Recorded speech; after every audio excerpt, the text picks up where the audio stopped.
Oh, hello, great readers. I'm Belchan. I'm Nimikung. I'm Banchan. In this class, I'll read to all of you the 28th Sec 3 of Jane Eyre, an autobiography. As. Oh. Jane Eyre, an autobiography. Charlotte Brontë. Chap. 28 Sec 3. I must do something. What? I must apply somewhere. Where? What was the chief trade in this place?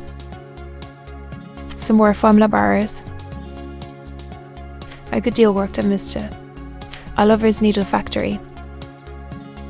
Did Mr. Then. I know't was the answer.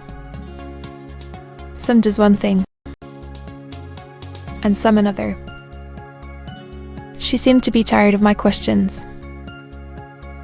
And then, indeed, what came had I to importune her? A neighbour or two came in.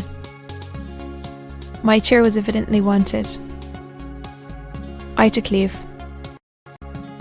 I passed up the street. But I could discover no pretext,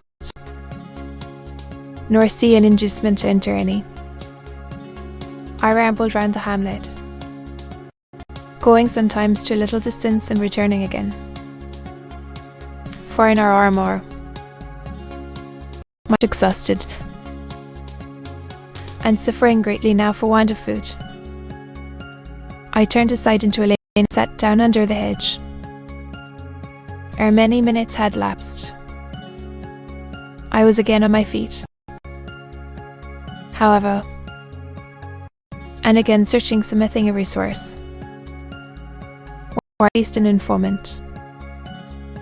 A pretty little house stood at the top of the lane, with a garden before it, exquisitely neat and brilliantly blooming. I stopped at it. What business had I to approach the white door or touch the glittering knocker? To serve me? Yet I drew near and knocked. A mild-looking, cleanly attired young woman opened the door. Voice wretchedly low and faltering, he asked if a servant was wanted here. No, said she. Can you tell me where I could get employment of any kind? I continued. I am a stranger,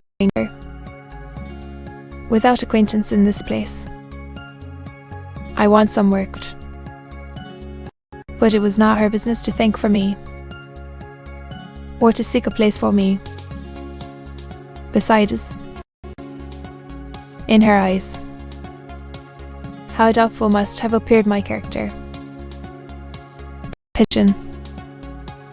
Jill. She shook her head. She was sorry she could give me no information, and the white door closed, quite gently and civilly. But it shut me out. If she had held it open a little longer, I believe I should have baked a piece of bread, for I was now brought low. I could not bear to return to the sordid village. Well, besides, no prospect of aid was visible. I should have longed rather to deviate to a wood I saw not far off, which appeared in its thick shade to offer inviting shelter. But I was so sick, so weak, so gnawed with nature's cravings. Instinct kept me roaming round abodes where there was a chance of food. Solitude would be no solitude, rest no rest, while the vulture and mirror, the sink beak and talons in my side. I drew near houses. I left them, and came back again. And again I wandered away, in my isolated lot. Meantime, afternoon advanced, while I thus wandered about like a lost and starving dog. In crossing a field, I saw the church spire before me. I hastened towards it. Near the churchyard, and in the middle of a garden, stood a well-built small house, which I had no doubt was the parsonage. I remembered that strangers who arrive at a place where they have no friends, and who want employment, sometimes apply to the clergyman for introduction and aid. It is the clergyman's function to help at least with it, suppose he wish to help themselves. I seemed to have something like a right to seek counsel here, renewing then my courage, and gathering my feeble remains of strength. I pushed on. I reached the house, and knocked at the kitchen door. An old woman opened. I asked, was this the parsonage? Not so for happened 3 mile. He had been called away by the sudden death of his father. He was at Marshen now.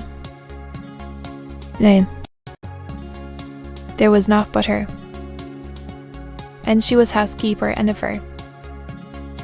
We dare. I could not bear to ask the relief for want of which I was sinking. I could not yet beg. And again I called away. In the little shop. Oh, for a bar of a crust, for but one mouthful to allay the pang of famine. Instinctively I turned my face again to the village.